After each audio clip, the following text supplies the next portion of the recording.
Olá, tudo bem? Hoje estou com a missão de passar para vocês uma breve introdução sobre o processo administrativo fiscal. Mas antes de darmos início, quero me apresentar. Me chamo Anderson Silva, sou formado em administração pela FIB, possuo especialização em auditoria, controladoria e perícia contábil pela FACEMAB, sou membro do CRA Pará, estou como secretário da ASFAP, Associação dos Fiscais e Auditores Fiscais Tributários de Paraupebas. Leciono em duas instituições de ensino superior e também faço parte do quadro efetivo da Prefeitura Municipal de Parauapebas, exercendo a função de agente de fiscalização, que é vinculada à Secretaria de Fazenda. Apresentação feita, vamos ao que interessa. Trataremos do processo administrativo fiscal, o famoso PAF. O processo administrativo fiscal, também chamado de ação fiscal, ou processo administrativo tributário, como queira, possui ritos vinculativos, ou seja, a máquina pública, por meio de seus agentes, só pode agir com base na legislação, limitando-se à aplicação ou à interpretação da legislação tributária, regulando os atos da administração, assim como dos contribuintes. Podemos dizer que é um moderador na relação entre o sujeito ativo e o passivo. Assim sendo, e usando a explicação de Maria Brito, sempre que houver uma obrigação tributária, seja ela principal ou acessória, que espontaneamente não tenha sido satisfeita pelo contribuinte, ou por aquela pessoa que a lei transfere ou incumbe essas obrigações, pode ser exigido pelo fisco o pagamento do tributo ou da penalidade pecuniária decorrente, mediante o seu lançamento, o que poderá dar ensejo a um conflito e o nascimento do processo administrativo. A fundamentação do PAF está ancorada no artigo 5º, inciso 55 da Constituição Federal, também no artigo 145 do Código Tributário Nacional, o CTN, e na legislação específica de cada ente, no nosso caso, do artigo 282 ao artigo 344 da Lei 4.296 de 2005, Código Tributário do Município de Parauapebas. Fiquem ligados, adianto que esse será um dos assuntos do nosso próximo encontro. Eu estarei pontuando os artigos que regulamentam o nosso PAF na nossa lei municipal. Seja curioso, faça uma leitura prévia desses artigos e encaminhe suas dúvidas para que juntos possamos buscar um melhor entendimento da legislação. Dando prosseguimento, podemos dizer que o PAF possui algumas etapas, uma delas de caráter não contencioso. O que isso quer dizer? Não possui contestação ou disputa. É a fase do lançamento tributário, essa que pode acontecer de algumas formas. Vamos a elas? Uma delas é o lançamento direto ou de ofício. Ocorre quando o fisco age por iniciativa própria, pelo fato de dispor de todas as informações necessárias, procedendo, portanto, de forma direta, unilateral. A outra é o lançamento por declaração ou misto. Ocorre quando o fisco recebe informações do contribuinte, o qual tem a obrigação legal de prestar essas informações, para que se opere o lançamento. A outra é o lançamento por homologação ou autolançamento. Ocorre quando o próprio contribuinte opera o lançamento e antecipa o pagamento sobre os olhos da fiscalização, ou seja, depende da homologação da Fazenda Pública, mas esta não é feita expressamente. Um exemplo é o ISSQN. Na maioria das vezes, a fase não contenciosa tem início com a lavratura do termo de início de ação fiscal, o TIAF. A fase não contenciosa termina com o termo de encerramento de fiscalização, que será acompanhado por um auto de infração nos casos em que tiver sido cometida alguma infração. É nessa fase que o contribuinte toma ciência do lançamento tributário pelo sujeito ativo.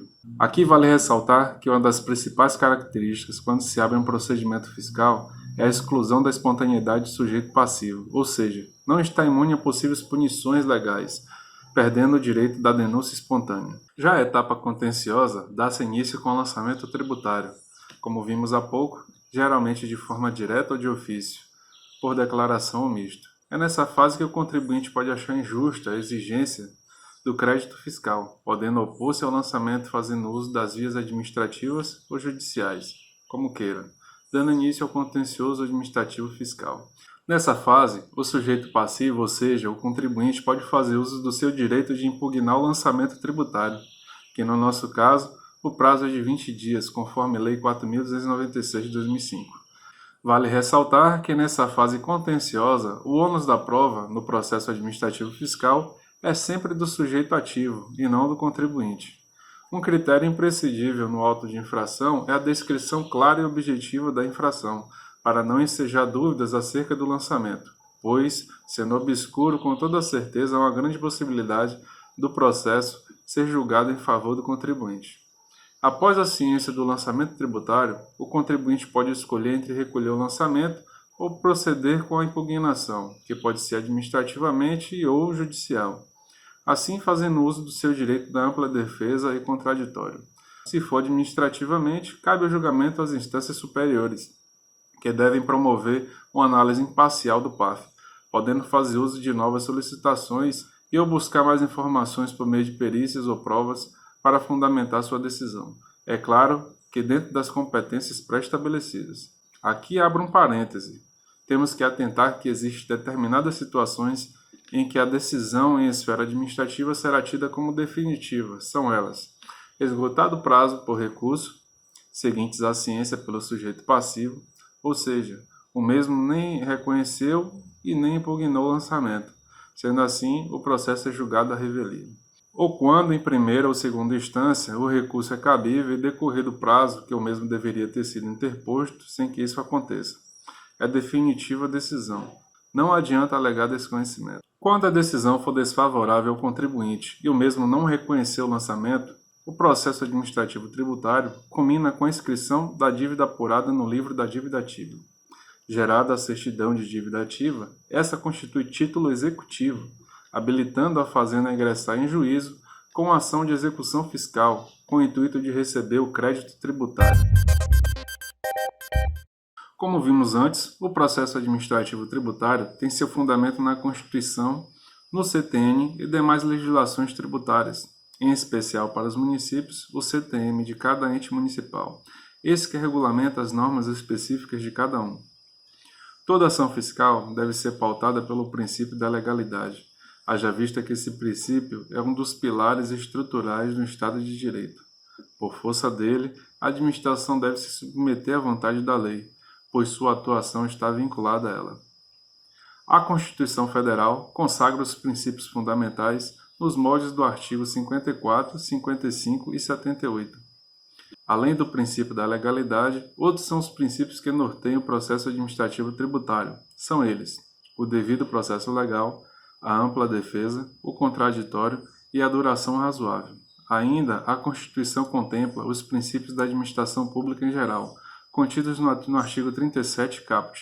São eles: o princípio da impessoalidade, da moralidade, da publicidade, da eficiência e o princípio da legalidade, como há pouco citamos. E na seara dos princípios processuais específicos do direito administrativo existem o princípio da oficialidade, da verdade material, do formalismo moderado e o princípio da pluralidade de instâncias, duplo grau decisório.